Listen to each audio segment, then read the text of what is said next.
Welcome. My name is Ed Iacobucci, and I'm the Dean of the faculty here, and it's a pleasure to welcome you all today. This year's Goodman Lecture will be given by our alumna and a visiting professor here for the week, Dean Gillian Lester of Columbia Law School. We'll be hearing much more about her shortly when I will turn it over to my colleague, Brian Langiel, to say a few words about Dean Lester. But before that, I wish to acknowledge this land on which the University of Toronto operates. For thousands of years, it has been the traditional land of the Huron-Wendat, the Seneca, and the Mississaugas of the Credit River. Today, this meeting place is still the home to many Indigenous people from across Turtle Island, and we are grateful to have the opportunity to work on this land. The Goodman Lecture was established in memory of the late David B Goodman by a member of his family, friends, and associates. The purpose of the lecture is to connect the Academy with the broader world, and the theme of today's talk is very much in keeping with that spirit. Last year's speaker, Dean Lester's colleague at Columbia, Menaka Guruswamy, spoke about her role as a litigator in India in a landmark constitutional case seeking equality for LGBTQ people. Other recent Goodman lecturers include Brian Bowman, the Mayor of Winnipeg, Phil Fontaine, the three-term National Chief of the Assemblies of First Nations, Catherine O'Regan, formerly of the South African Constitutional Court. We're delighted that we can add Dean Lester to this list of speakers. So it's my pleasure now to turn it over to my colleague, Brian Langiel, who will introduce Dean Lester. Brian.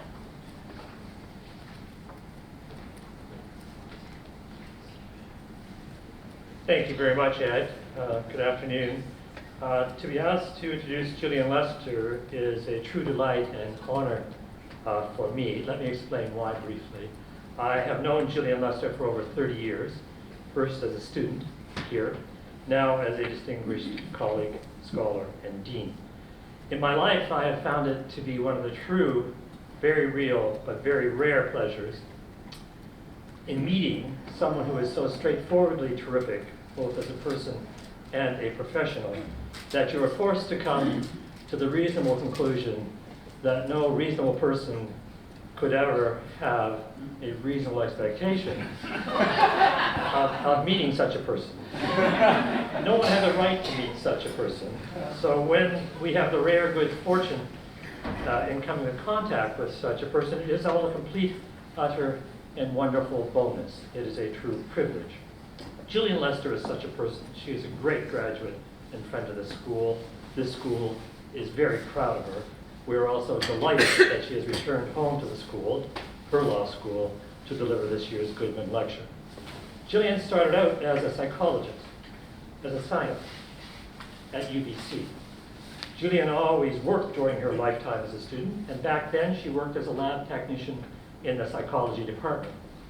The other night over dinner, she was asked the question, why did you make the move from psychology to law? She replied that her conversations around the dinner table with her lawyer father and other lawyer members of the family were always more interesting, broadening, and seemed to open up rather than close down the world of inquiry. We owe her father and other members of her family a great deal for those dinner conversations.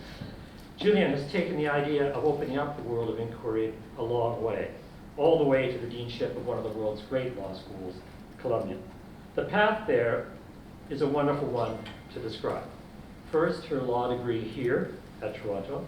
She was on the dean's list, won prizes, was the editor-in-chief of the Faculty of Law Review. Then, clerking for Chief Justice Charlie Dubin and Justices Mervyn Katzman and Louise Arbour at the Ontario Court of Appeal. By this stage, she needed a vacation. She went to California for 22 years. Actually, it wasn't a vacation. She went to Stanford Law School, and she earned her doctorate there in 1998. Her thesis was on the topic, Economic and Sociological Theories of Contingent Employment. And as at UBC, she had to work to help make ends meet as a legal writing instructor, but also as at UBC as a research assistant. By chance, by the vagaries of the hiring market, she ended up working for Professor Mark Kellman, well known for many things, including his guide to critical legal studies. He became a mentor, or as the Italians wonderfully put it, a maestro. They ended up writing a book together, Mark Kelman and Gillian Lester, Jumping the Queue, an inquiry into the legal treatment of students with learning disabilities, published by Harvard University Press in 1998. This she wrote in addition to her doctoral thesis. Kelman and Lester's intellectual interaction was, as I see it, a turning point, another broadening, another opening up of the world of inquiry. And the academic world really did open for Gillian Lester. She went on to write about all sorts of social policies, persistent and complex issues, and regulatory models for Medicare, age discrimination, paid family leave, unemployment insurance, wealth distribution, education and training, taxation, and many other elements of the social safety net. And for anyone listening carefully over the period of Gillian's writings, that sound you heard in the background, that was the sound of the social safety net being torn apart. She had been writing about critical legal issues during the most critical of times. She has written much, taken on important advisory roles, invited to speak in many parts of the world, and I'm happy to note, still writing about deep labor law issues. Last year, with some top colleagues in the UK, she brought forth an important volume from Oxford called Philosophical Foundations of Labor Law. Now, according to her full CV, which I've read, this prodigious academic output is all from the same former psychology research assistant at UBC, whose first published piece in 1988 was a co-authored one. It had the hard-to-ignore title, and here I quote, "Effect of Novel and Familiar Mating Patterns on the Duration of Sexual Receptivity in the Female Hamster." Now, Gillian, I wouldn't have mentioned that, but it was the word hamster that jumped off the page at me. I have a soft spot for hamsters, and throughout my career, I've had the occasion to make a number of introductions, but I've never had the opportunity to work the word hamster in before. So thank you very much. Now, Gillian was appointed to the faculty at UCLA Law School as acting professor in 1994, as professor in 1998. She moved to Berkeley in 2006, where she was associate dean and then interim dean from 2012 to 2014. In 2015, Columbia very wisely became colleague. She is currently dean and Lucy G. Moses Professor of Law at the Columbia Law School. Somehow, Columbia pried her away from the West Coast, which she still loves deeply, and they are very lucky to have done so. The Bay Area's loss is Manhattan's, and the world of legal education's gain. And we are very lucky to have pried her away from her extremely demanding position to be with us for this week, teaching an intensive course on the crisis of the modern welfare state, and now to deliver the 2020 Goodman Lecture. Join with me in welcoming Dean Gillian Lester. Thank you.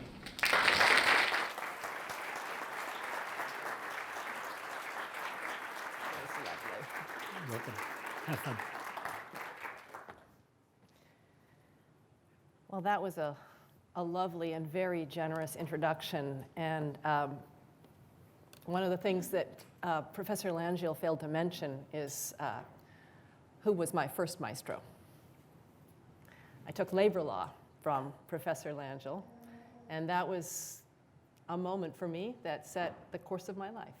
And so I'm deeply grateful for the mentorship of Professor Langiel and some of the others in this room whose classes I sat in while I was here. I'm very grateful to U of T Law School for all that came after. Thank you as well, Dean Iacobucci, and for the faculty for inviting me to deliver today's address. And thank you to Goodman's for supporting it. I'm particularly delighted to be giving this lecture as a graduate of both the University of Toronto and Goodman's, where I spent the summer between my second and third years of law school, working hard, but enjoying a wonderfully collegial environment in which to get my first taste of the world of the practice of law. So thank you for that, Goodman's as well. And it's an amazing feeling to be back in Toronto with so many memories. To the students in the audience, I once sat in the same seats that you're sitting in now. Actually, these are much nicer than the seats that I sat in. Fortunately, the class I'm teaching this week is in Falconer Hall, complete with the, I'm confident, original chairs. And so there's still lots of room for memories of my time here 30 years ago. And by the way, on that 30 years, I know what you're thinking, and you're right. I graduated from law school here when I was 8 years old.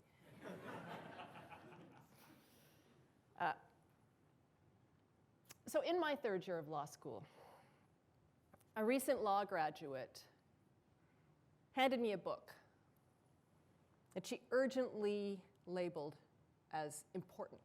I remember the word. She called it important. Oh, look, when I was a 1L, she was a wizened 3L. And so naturally her words carried with them an indelible authority. So I took the book. And the book was Francis Fukuyama's The End of History. In it, the author argued that we had reached the end point of mankind's ideological evolution from the universalization of Western liberal democracy as the final form of human government.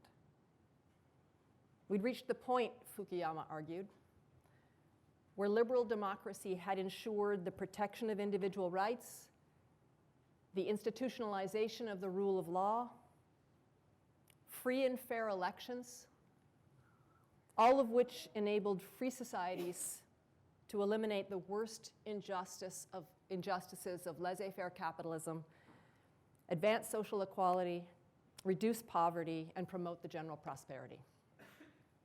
The world's nationalist movements, Fukuyama wrote, lacked broad appeal. I would never compete with liberal democracy as a governing principle. Well, here we are 30 years later, and I think it's fair to say that the reports of the death of authoritarianism, nationalism, income inequality, and challenges to the rule of law and fair elections were greatly exaggerated. Communication technologies, surveillance, artificial intelligence, and the internet are powerful tools of propaganda and the manipulation of public opinion. And we're observing the awakening of ethno-cultural nationalism, born in part by growing income inequality around the world, including here in Canada. In short, the antitheses of Fukuyama's hypothesized victories have become urgent and daunting challenges of our time. And in this regard, universities have a critical role to play. Universities and higher education more generally have the capacity as well as the responsibility not only to advance knowledge, but also to close the gap between the aspiration and reality of social and economic mobility through education, and to nurture successive generations of informed and engaged citizens who are prepared to grapple with the most difficult challenges our society can imagine, or can't imagine. The quarter century following the Second World War, ushered in an ambitious project in Canada through the establishment of cultural institutions as well as social and economic policies of defining a modern Canadian identity.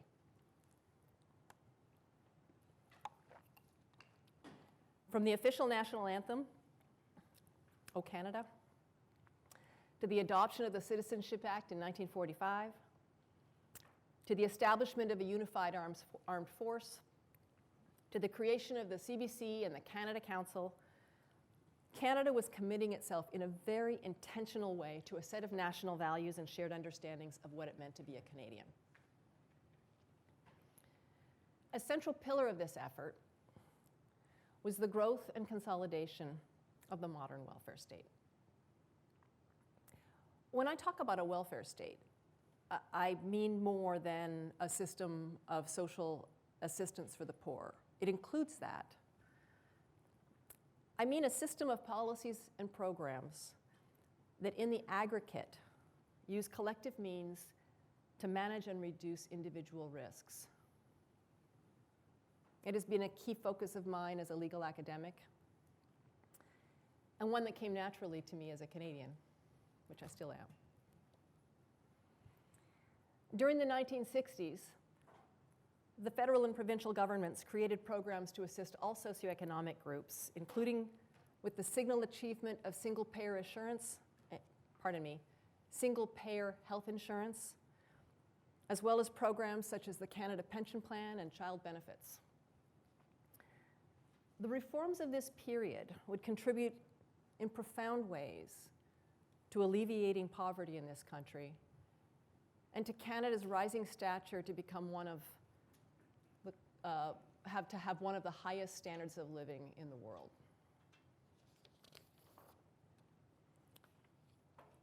An important feature of this moment, and here I draw on the work of Canadian political scientist Janine Brodie, is how the governments of the time framed and pitched, for want of a better term, these new building blocks of social and economic policy as cultural projects that were integral to the fabric of a national identity.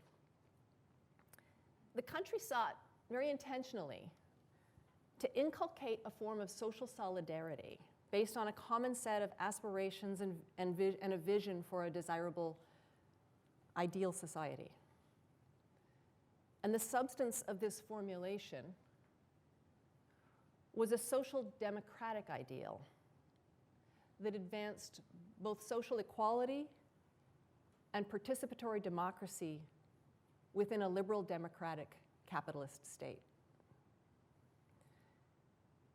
The 1965 speech from the throne during the Pearson administration captured this aspiration, declaring that the central concern of Canadian society must be the well-being of each individual so that, regardless of his place or station at birth, he will have an equal chance to realize his full potential in the economic, social, political, and cultural sense.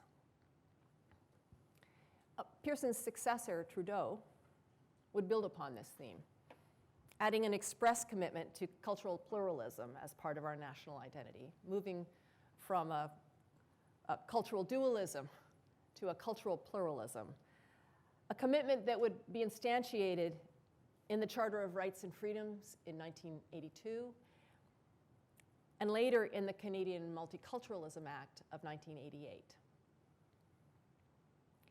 To be clear, these aspirations would have some distance to travel, based as they were on a dominantly English-Canadian conception of who comprised the we, and largely overlooking the continued marginalization of Aboriginal peoples, as well as the rise of Quebec nationalism during these same decades.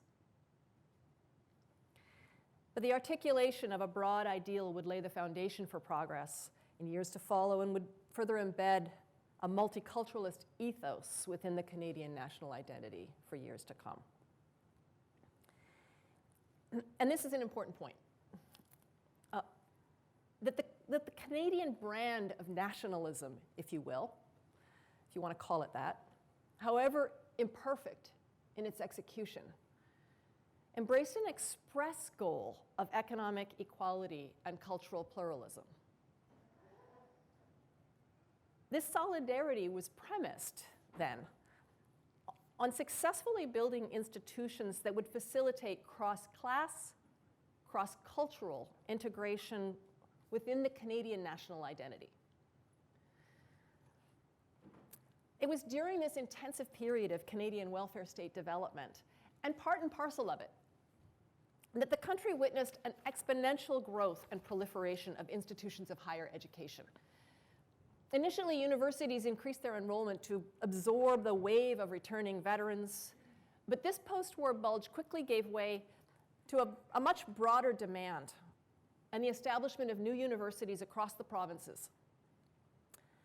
Unlike in many countries, our neighbor to the south, for example, and in my current residence, colleges and universities were overwhelmingly established as a public undertaking funded dominantly by governments.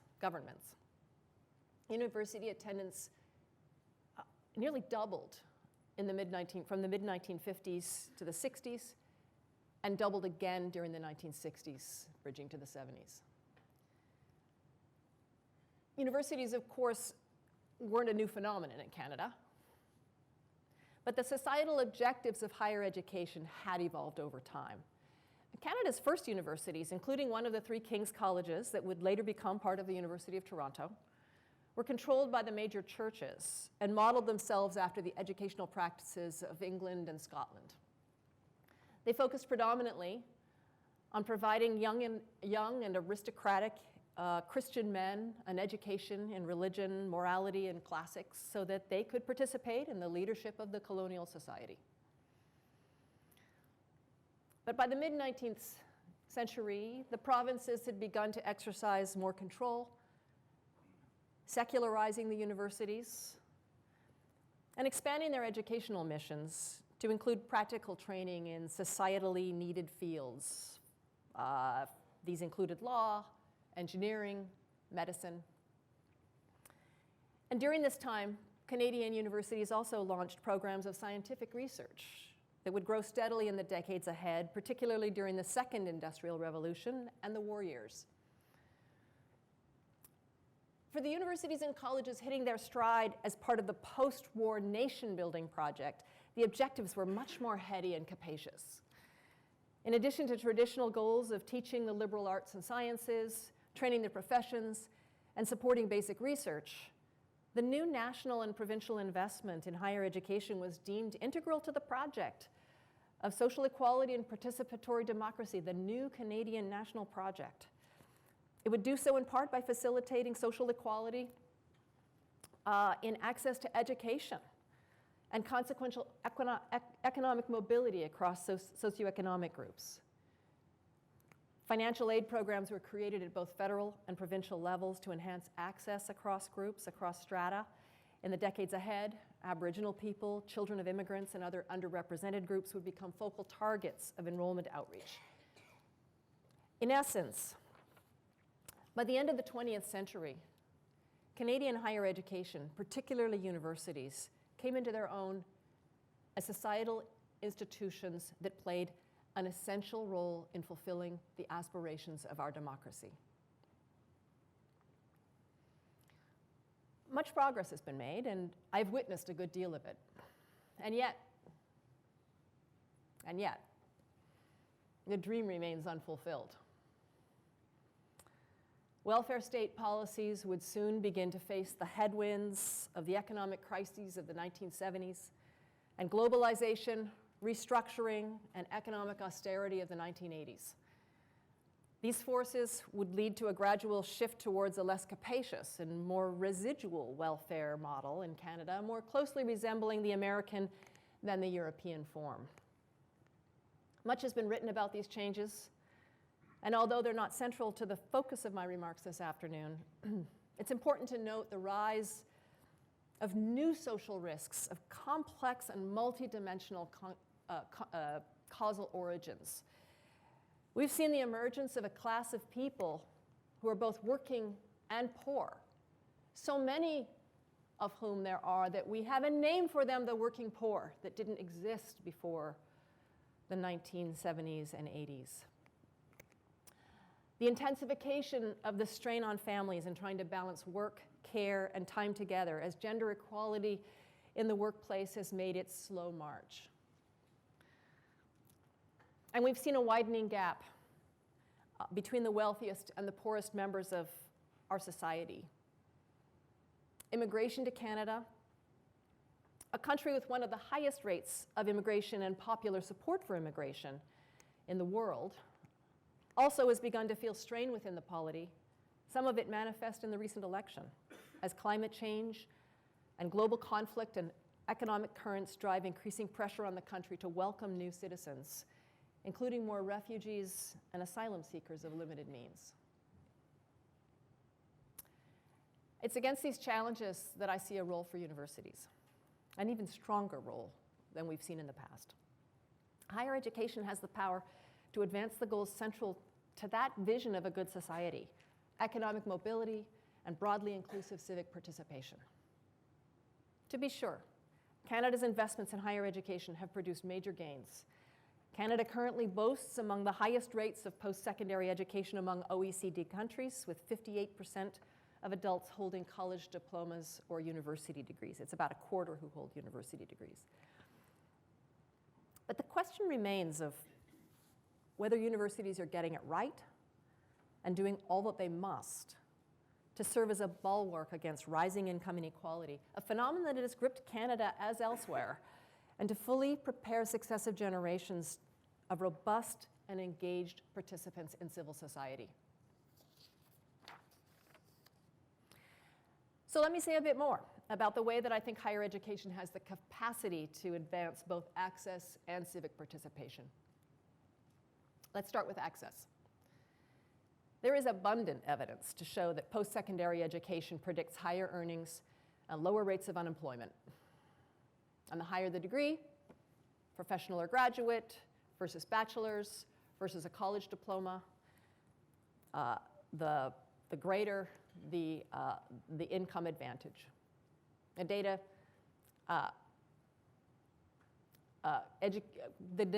tell us that educational inputs uniformly lead to increased earnings potential, with university education at the top of the pyramid.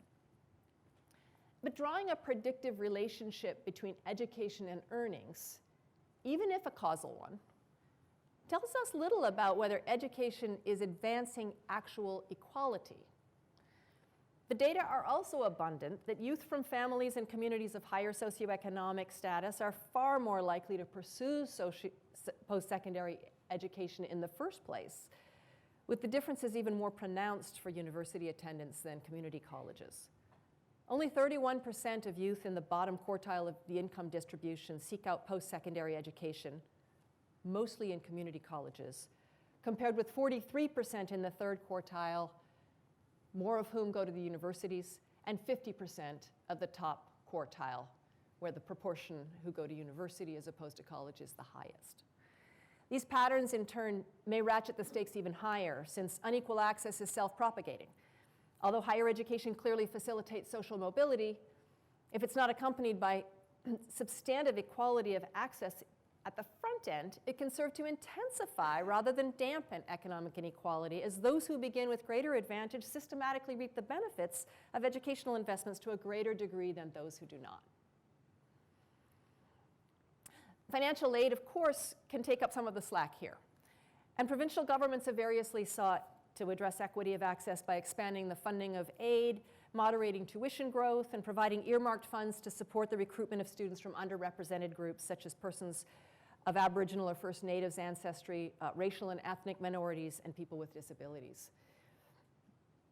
The result has been substantial diversification of university populations over the past several decades, and yet we still see significant underrepresentation of students from these disadvantaged groups and from lower socioeconomic portions of society.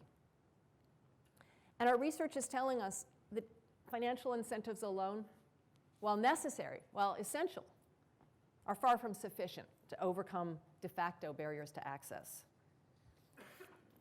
Complex interactions between economic disadvantage, regional disadvantage, and the influence of family are also at play. The biggest determinant of all of attendance in higher education is the education and influence of one's parents. It swamps the other factors. Neighborhood of origin, neighborhood of school, and peers who are close to young people when they're formulating their life plans are also highly salient.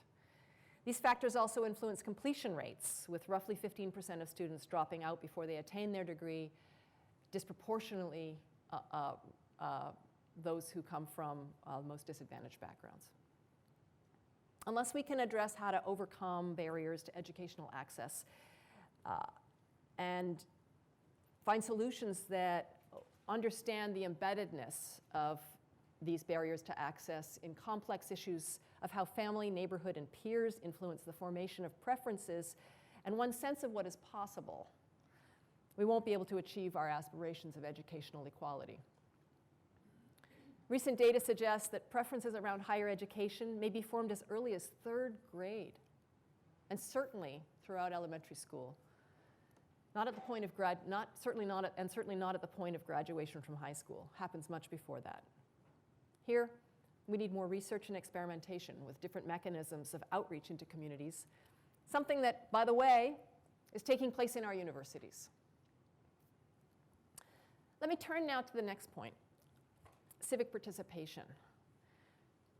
Democracy depends crucially on an informed and engaged citizenry that can make intelligent judgments about the most important issues our society faces.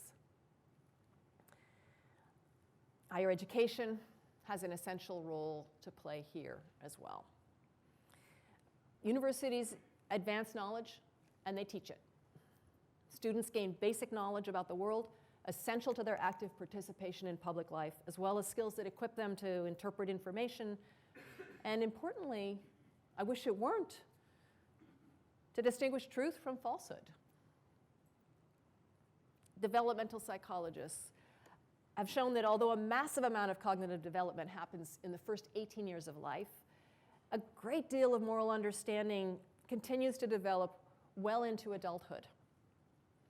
A sizable body of research has shown that there's a strong correlation between years of education and moral development. And in particular, that the experience of grappling with challenging moral questions, especially in discussions with others who have conflicting points of view, contributes significantly to the maturity and nuance of an individual's moral judgments. As those of us who teach law well know, more years of education are required for most people also to develop a deep understanding of some of the complex ideas that are central to our democracy, such as the structure of constitutions or concepts of human rights. Higher education can also help people to develop an ability to apply knowledge to complex problems. So it's not just gaining knowledge, but next it's about application of knowledge. And more advanced still, a third phase of development is the capacity to wrestle with problems and reach solutions collaboratively with other people, especially those who've had different life experiences than oneself or lack common points of cultural reference.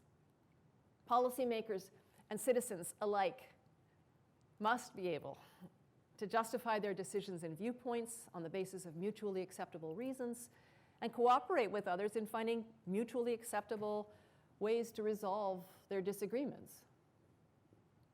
Understanding one's own position within a community and within the larger society as well, and how that might influence the weight that's assigned to one's views are part of this. For many of us, this effort can be difficult, can be very uncomfortable, but it's teachable. Not only can we learn to do it, but we can get better at it over time and with practice. When universities are performing their roles well, they put students on an initial path in that direction with the confidence, the compassion, and the intellectual resources to continue the journey. Finally, participatory democracy requires that individuals develop skills for how to act upon their convictions. This requires all of the things I've just described: ability to gain knowledge, to make nuanced moral judgments, to work collaboratively with others and to understand others.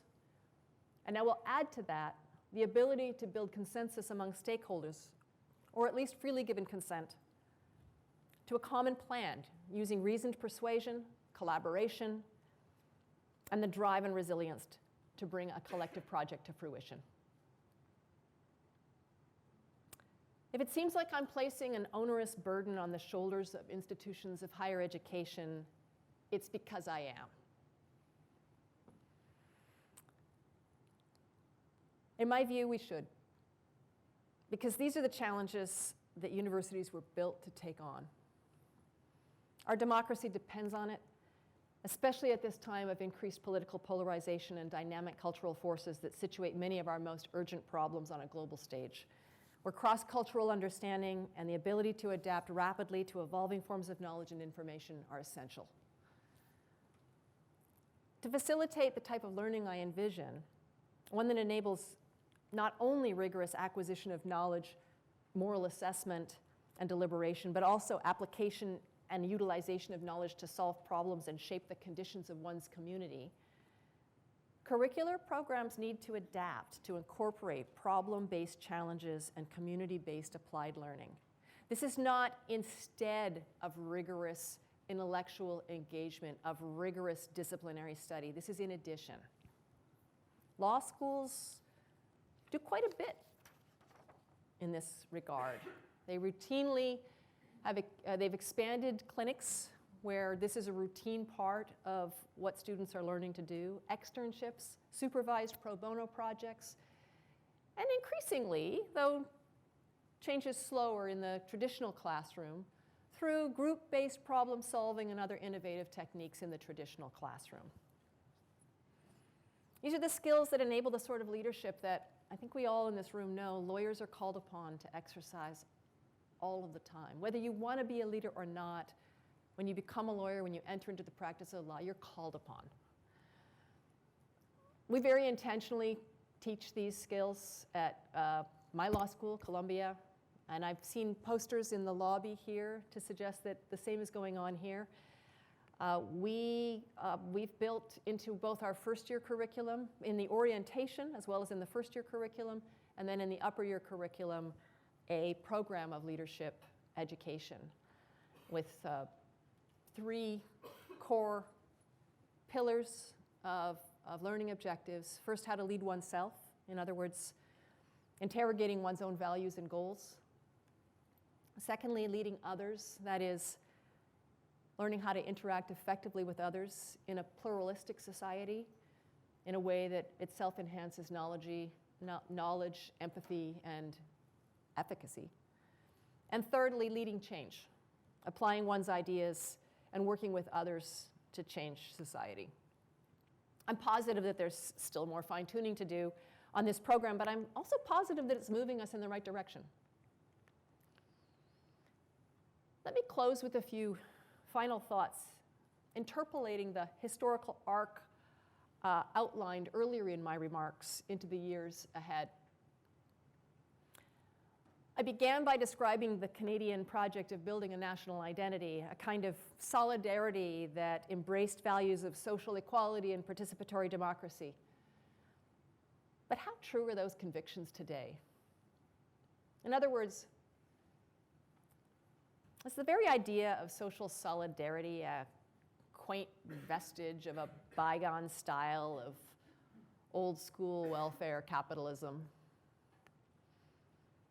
Or even worse, might it constitute kind of a dangerous gateway drug to harmful forms of the sort of things we're seeing, ethno-cultural nationalism that threaten the liberal democratic project and much more? After all, doesn't the very notion of solidarity require a collective narrative about who is in and who is out? It's a criticism that surely some of you are familiar with, and some of my students in our class this week have posed. But I want to resist this idea and identify as our challenge the task of imaginating and instantiating new varieties of solidarity. Solidarities that create bridges, not barriers, that transcend national borders. After all, the Canadian project, if you put yourself in that time, it was a big deal.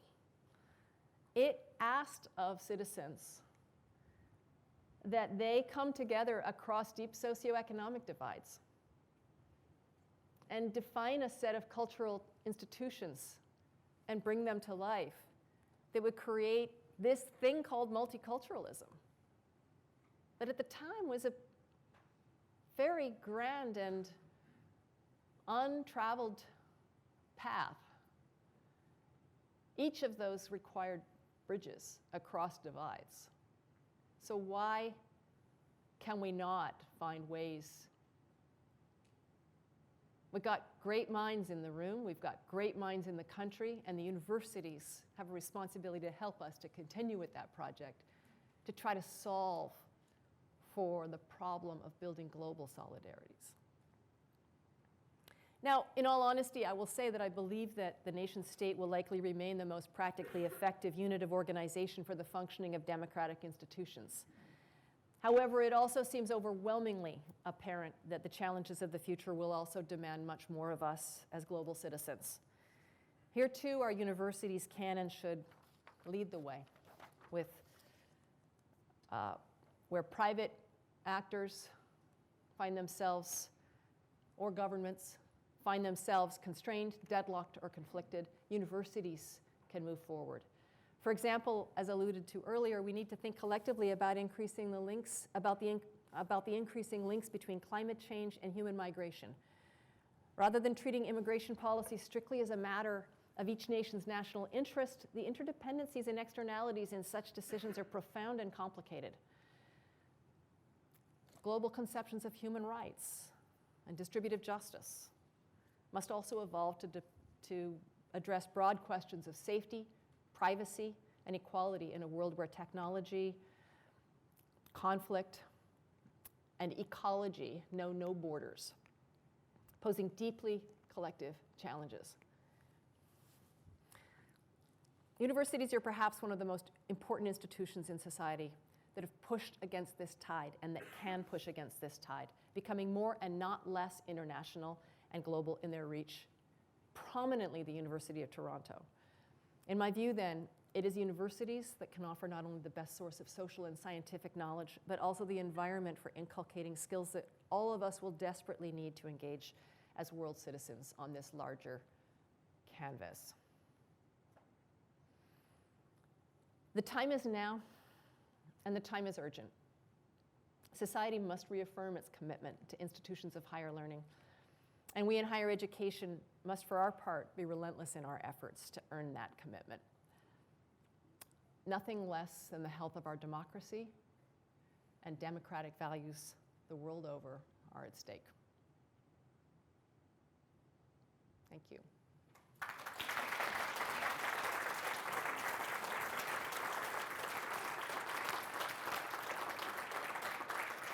Should I stay up here while you? But you stay up there. I will stay down here where I Great. should be, relatively. Great. And what I'll do is I will catch my eye and I will try to keep a queue and keep things orderly to have questions for Dean Lester. So who would like to start? Mohammed? There are others, but Yeah. Thank you very much for your very provocative lecture.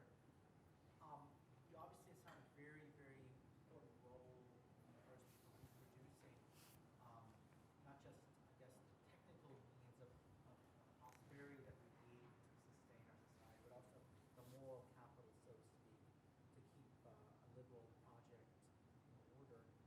And I'm just wondering if it's feasible actually to do with all the things that Canada, the Canadian vision that you outlined, whether that's feasible or not. It seems, as an American who now lives here, that there's some deep contradictions between some of the social goals in terms of practical finance. So we spend a huge amount of money on universal health care, where there's, it's a great thing, you never have to pay.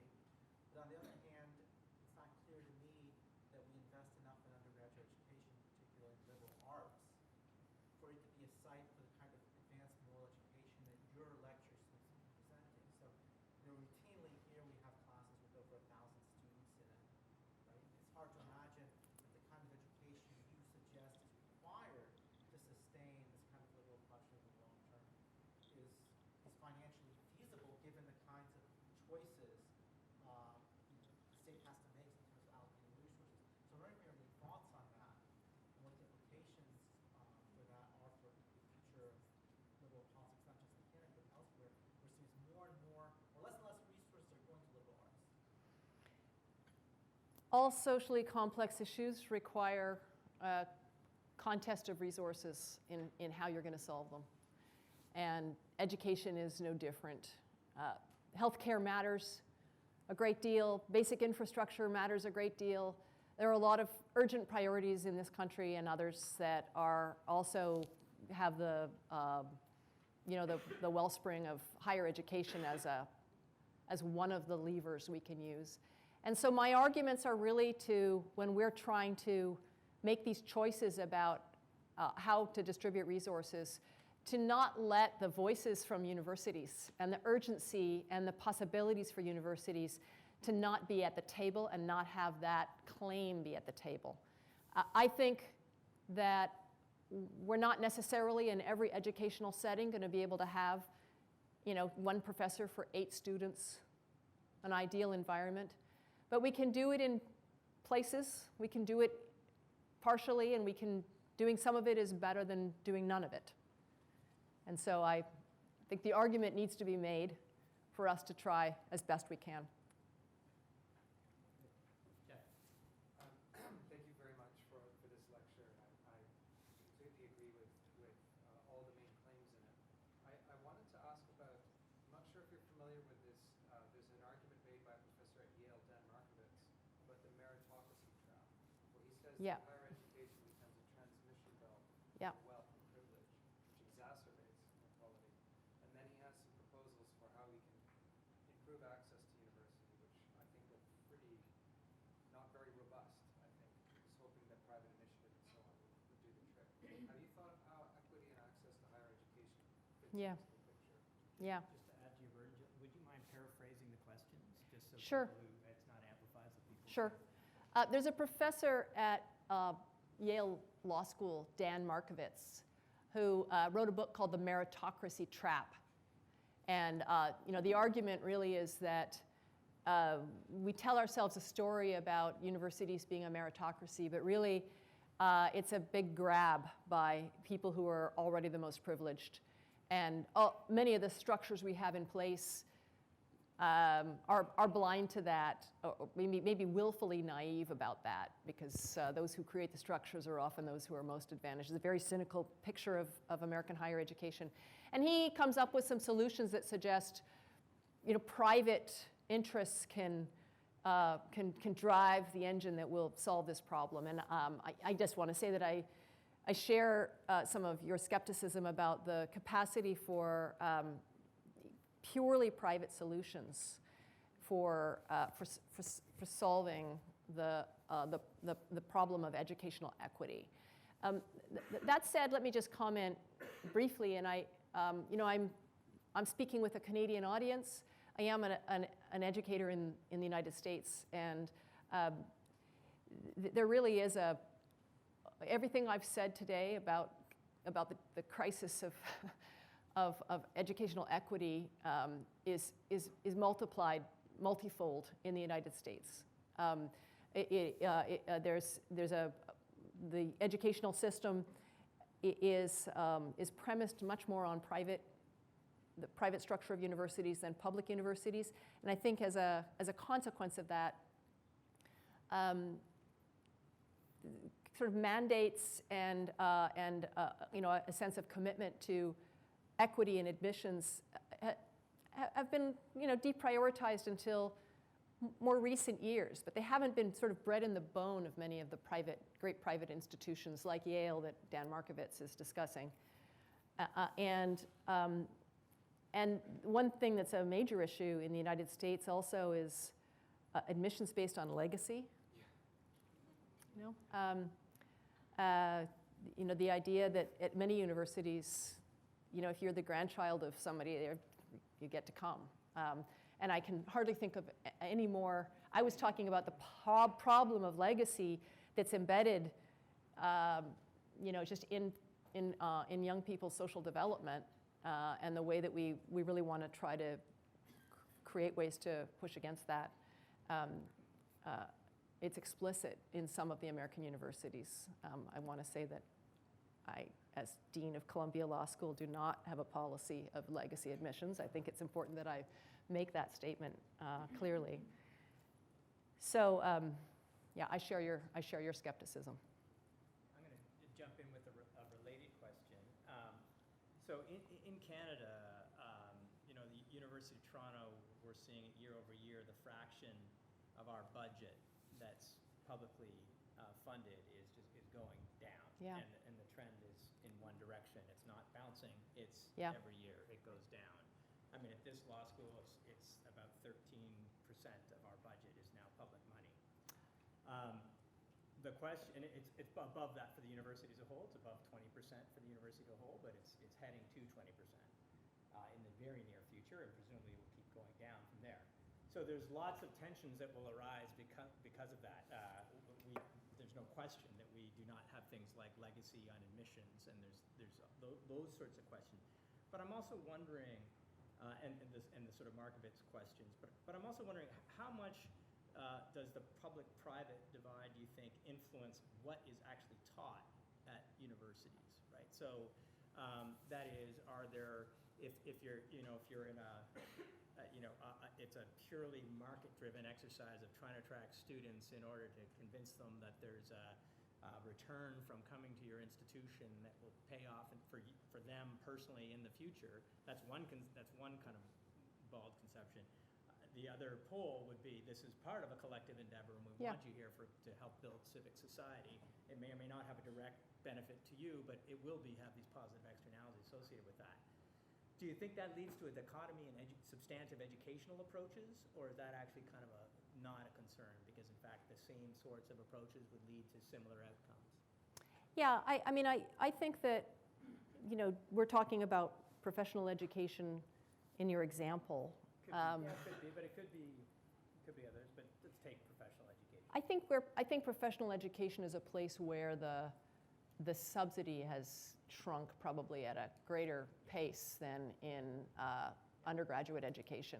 And many of the professions, though not all, to be clear, are remunerative, so that there is a sense in which you will, if we're thinking about distributive justice as between different kinds of students who are going into different kinds of vocations, then there's an argument to be made that the earnings capacity that somebody who graduates from law school will have should justify, somewhat higher tuition for those who themselves aren't so disadvantaged that they can't get through the door in the first place, and that then you have an obligation to train them in ways that are going to enable them to get one of those jobs that's remunerative. And so the slippery slope concern that you're describing arises.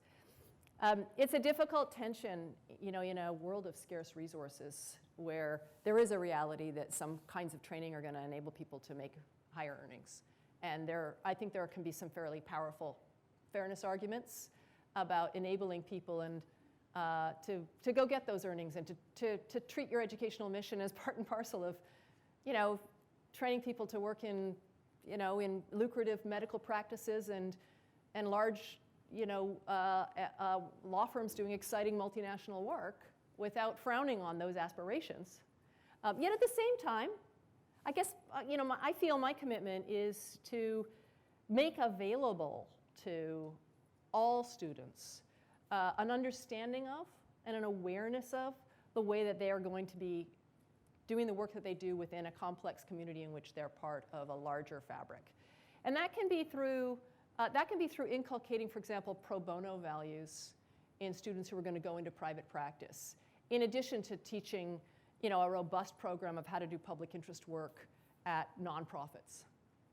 And I think that similarly in medical practice or other professions or high-earning pathways, I think there are ways to teach a sensibility of community commitment while at the same time, being a person who becomes a high-earning member of society. And I think we ought to be doing that work. Here. Thank you so much, Professor Dean. I answer to both. Gillian. I think what you're talking about is something I'm very, very interested in myself, which is not the world-class university, but as Hannah Arendt refers to, the worldly university, the university in the world, and how to think about what that means. And your phrase, to transcend borders, is very much, I think, in that realm of how do we become worldly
I take this as a comment and not a question, and it's a comment. I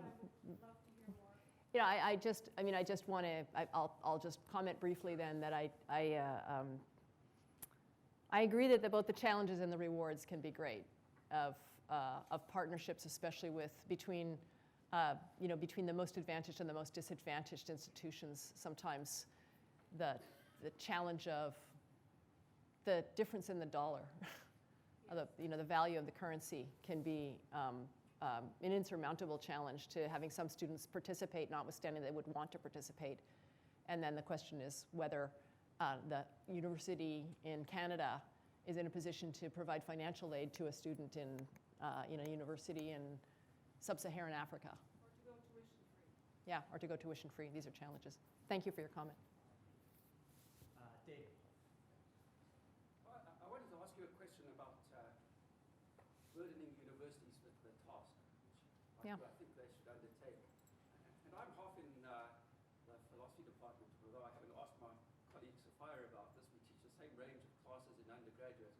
I don't know whether you've noticed this issue over the last few years, but the classes have changed immensely. I've been here probably since the time that you left University of Toronto, so 29 years. And at the time that I taught Sophia, which was a long time ago, I looked out on a sea of white faces. And now that has completely changed, especially if you teach a 300-strong class. But there are two things that have changed since the time that I taught you all those years ago, Sophia. I don't think there's any link between these changes, but the one is, as I'm sure happens at Columbia, but it's happening here and it's happening in the university at large and in the Store School, there's the issue of mental health, right?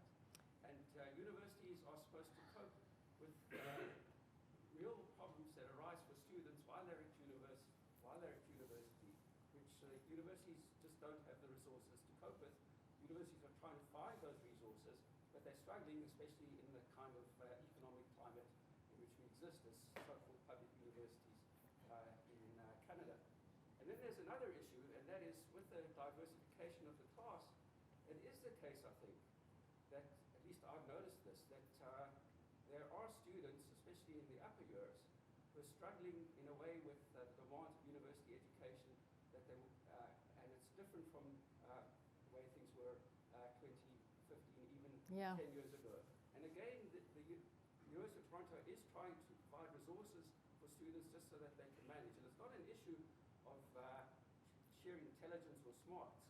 It's just, if you come from a home like mine, where my wife is an academic, as I am, your children have a different understanding of what it is to write a paper.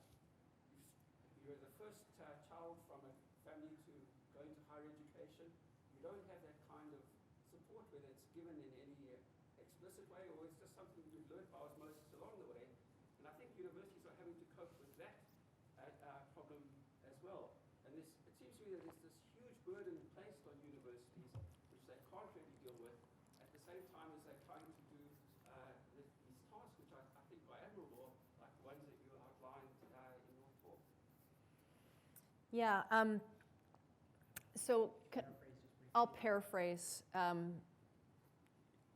Classes, as we've diversified the universities, by bringing more people who've experienced various kinds of social disadvantage into the classroom, we're seeing people who understandably face greater challenges in the university environment. And a question is how we, there's more than just the burden of education in a way that is, sort of a capacious form of education. It's also caring for people who themselves may have deeper and greater psychosocial needs as they come into the university, and their families may not be able to support them in the way that a wealthier family would.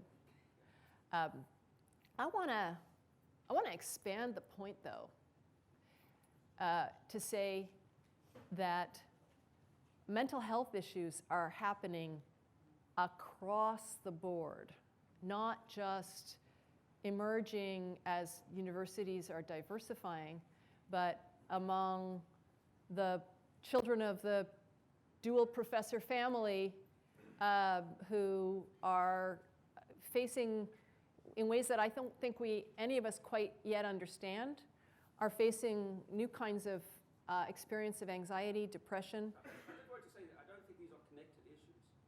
The mental health issue and the issue of providing resources to people. Okay, so then I'm capturing your question actually accurately without saying that I'm going to add a second point. So we're dealing with both of these things. It's a big deal, and it's and I think that it actually, what it does is it exacerbates some of the financial difficulties. I'm not going to suggest blithely that I've developed a solution for how to manage the psychological issues relating to the psychological well-being of students, but I will acknowledge absolutely fully that it's a entirely different set of obligations that the university takes on than was the case when I was a student. We have counselors in the law school who provide counseling, psychological services, not 24/7, but they're always there. They go home for dinner, but we have a variety of people who work within our administrative offices who form mentorship relationships with students, support them. We have people who go to the hospital and are there for students who've had overdoses and blackout drinking problems. I don't remember there being administrators who did that at law school parties back in the day. So there's a different set of expectations and assumptions about what the university takes on, and it costs money. And it also requires a kind of awareness that that a person who's trained to teach many of the subjects in the university doesn't necessarily have. So as I said, at Columbia, we bring administrators who have more specialized knowledge into the school. And that creates an entirely different budgetary climate. It raises tuition, and it further exacerbates problems of access and how you're going to fund access, because the financial aspect is a critically important aspect. I'll just say one final thing before ending this.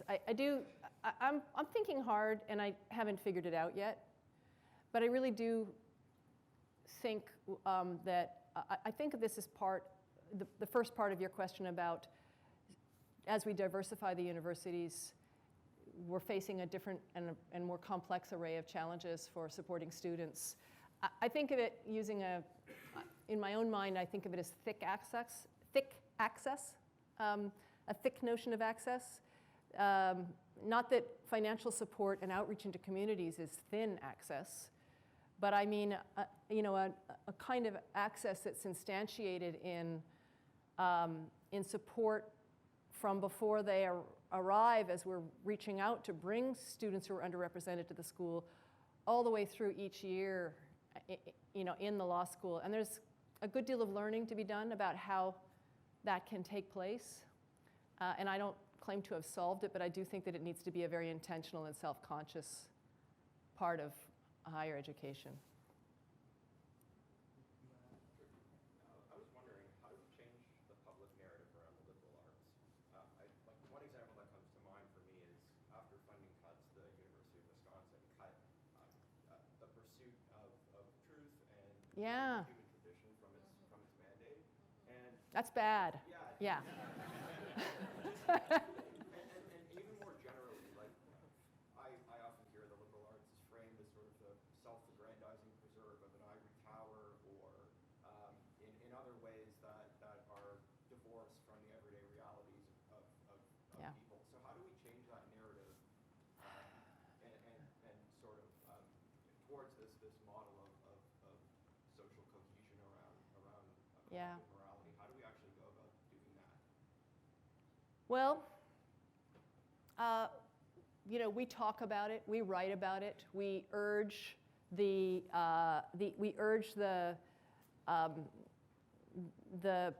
connection between solving of problems that we have today with the work of historians. I mean, this is a matter of creating a public understanding, right?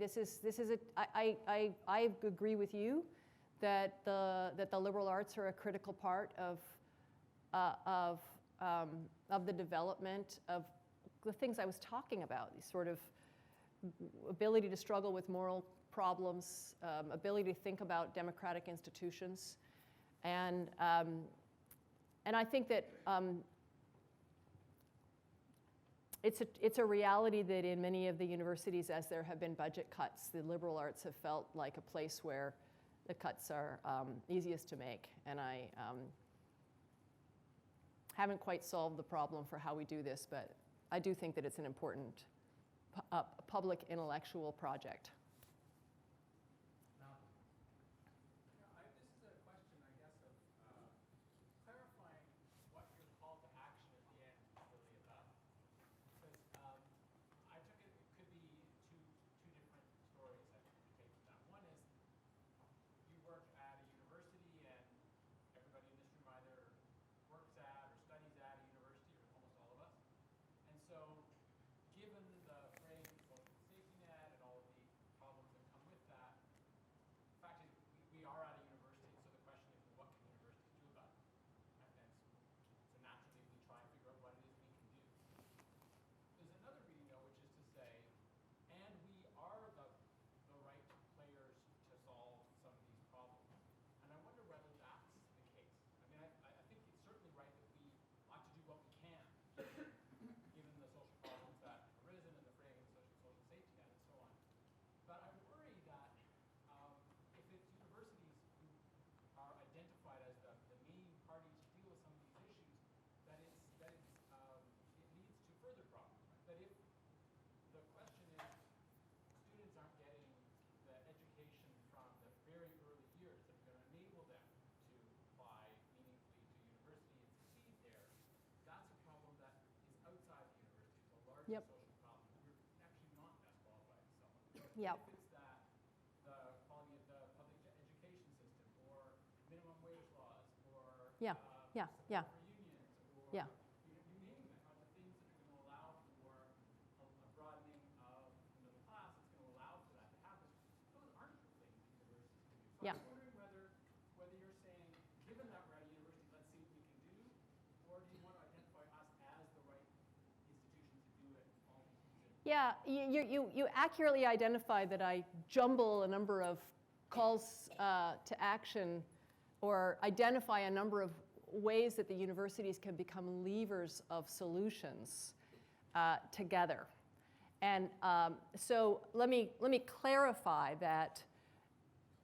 Well, I do think that the university is a very versatile institution, and it's in the universities that we can, for example, study, but also in governments and in civil society, there are also experts who can study the problems of how you achieve a deeper kind of access by figuring out what happens in third grade that leads somebody to decide they're not really cut out for university. So universities play a part of the role, but they don't play the whole role. They don't bear the whole burden. Financing of universities. Okay, we're working hard. I'm sure that Dean Iacobucci is working hard. I work very, very hard.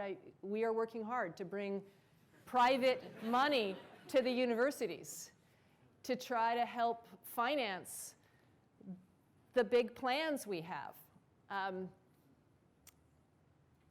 But that can't be our responsibility alone. And part of my project is a plea for public support and a call to the welfare state, to the government in thinking about education as a central part of the welfare state, as not something that can be dispensed with. And that is something that, in a position as a dean, I spend time making that case on behalf of the university. But I can only do so much. But there is the stuff of pedagogy. And the stuff of pedagogy is what we all do, that we're either participating in, the students in the room or the faculty are teaching. And that's something that we can take some responsibility for. We can think about program design. We can think about the priorities within a law school, about whether we're teaching pro bono as well as public interest, while we're also educating people for lucrative professional lives. So there's a lot as part of that. Yep, in the plaid and then Ayala. Yep. Hi. Thank you so much for coming here and insightful remarks. You're going to have to shout at me. Says, I'd like to throw a couple of themes, and I wanted to point out the ones about having university as a pivot point for civics and like a more just socially equitable society, and also your call to action with respect to transnational yeah. solidarity and kind of raising global citizens. As you may know, recently several universities in India, in New Delhi and in Aligarh, were attacked. They were tear gassed. Student and faculty were attacked for fighting against social discrimination. In Hong Kong, not long ago, kind of similar situation. Students were tear gassed and attacked by security forces for trying to defend civil liberties and to advocate for greater democratization. And then so I wonder, given your sort of call to action, to what extent universities have a role in, as an institution, providing transnational solidarity with these other institutions and their students and faculty who are under attack.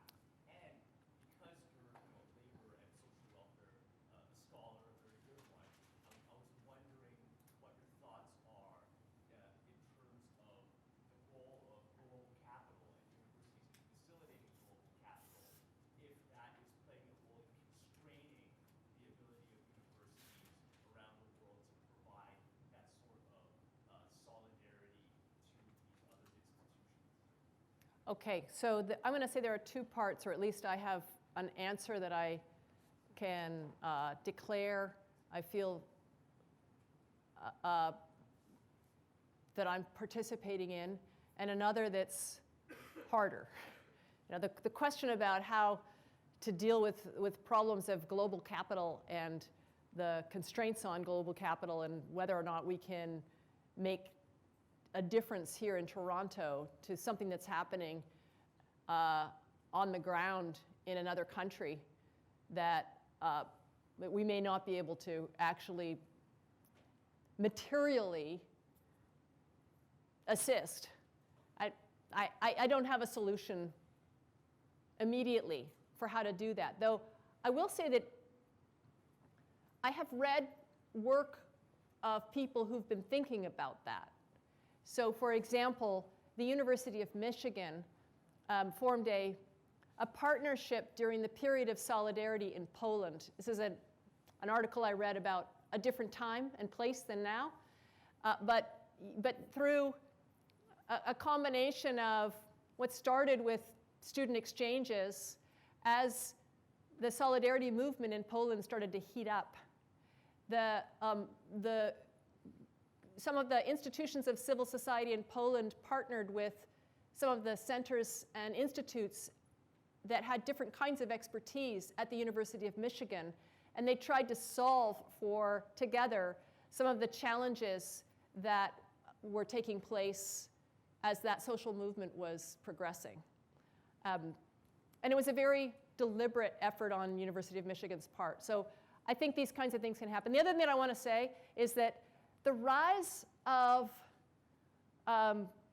authoritarian regimes is very often associated with and in tandem with the repression of universities and speech and activism coming out of universities. I mean, it's one of the things that,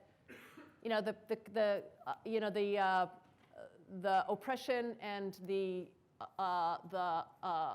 punishing of a free press, the attacks on universities and attacks on authority and expertise. And I have to tell you, this is happening in the United States in a way that I think it's not happening in the same way in Canada.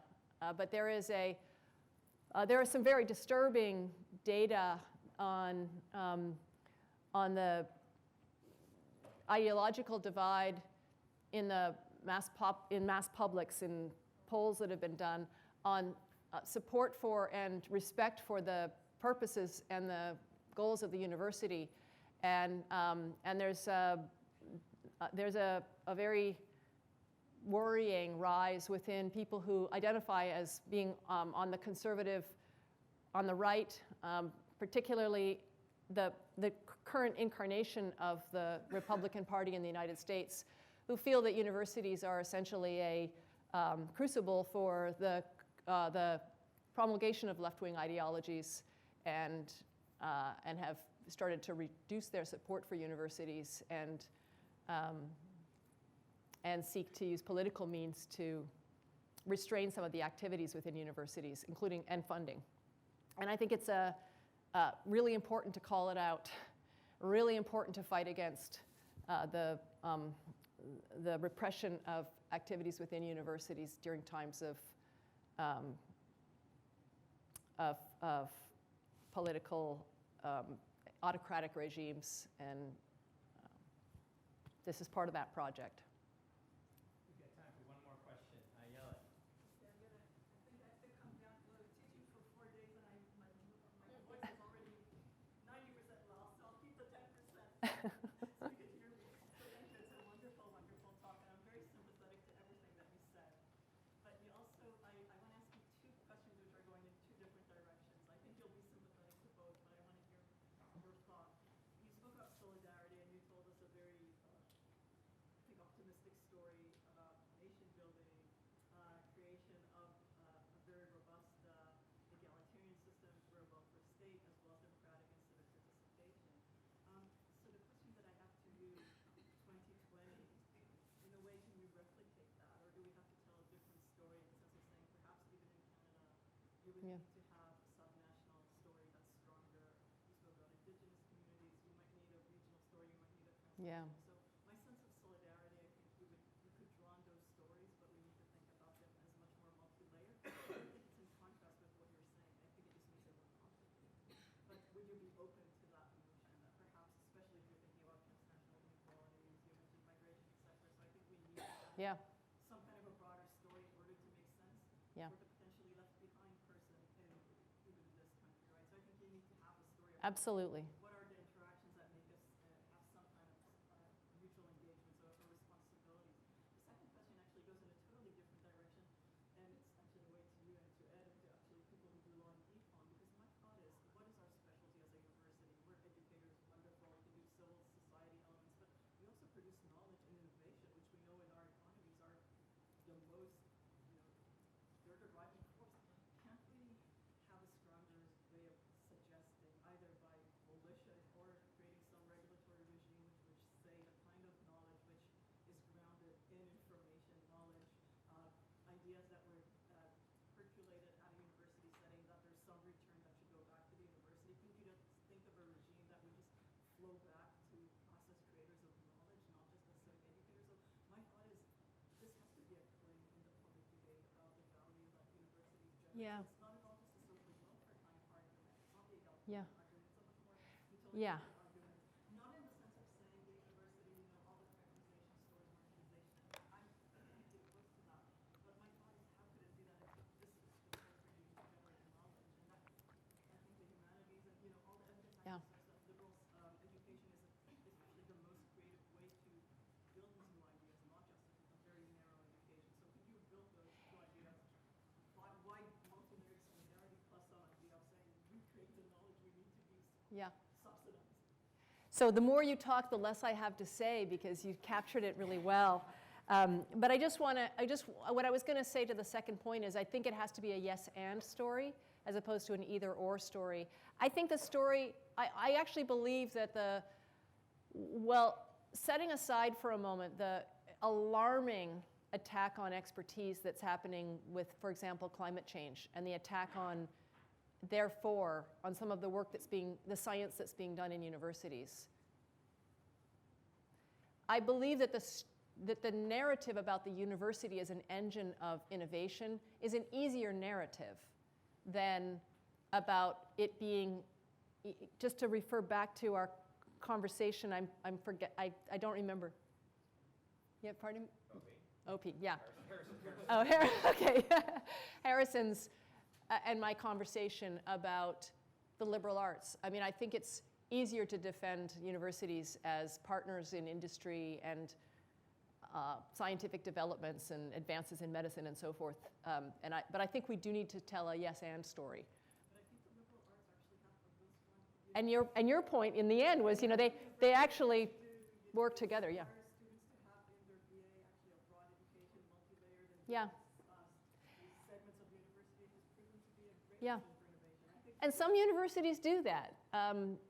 So, I don't take any credit for this or have really any role in it, but at Columbia, there's something called the core, and every student, whether they're in science or arts, has to read Plato, and it's an evolving corpus. It's not all Plato. It's also bell hooks and a certain set of cultural sources that are seen as essential to the next step.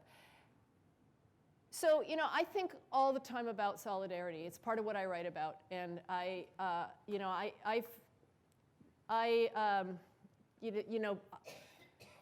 do think that the project you've identified is the project of our time, is to reimagine. I talked about reimagining solidarity in a global dimension, but I think a lot about reimagining solidarity in a domestic dimension with taking seriously the complexity of a multicultural society and how hard it is. But I just think it's urgent, and we can't dispense with the project of finding ways. When you think, after all, what solidarity is about, it's about believing that we're part of, that we have something in common that we all need to fight for together. And I think we can do so much more if we believe that about one another. And it is really hard, particularly at this moment in which our societies are becoming quite, well, I'll speak to American society, is sharply divided. And so, I think about it in a bunch of different ways, and we can talk more later, because I'd love to. But I think minimally, I come back to the educational project, and I don't want to romanticize the idea if you put people in a room together, they'll come to an understanding. I do think there's work to do about how you bring people together and the things that you ask them to do with one another and the hard conversations that you try to create to enable people to try to speak with each other rather than past each other. And I think about it every day as dean of a very diverse law school with ideologically, racially, regionally, internationally. But that is the project. And so too with building institutions of the welfare state, if you can't start with the foundations, then you can't make advances at the institutional level in building programs in which people are willing to share risks around various kinds of social harms and hazards that they might come. They need to trust each other. So a long conversation, but I just want to agree with the urgency of the project. Thank you.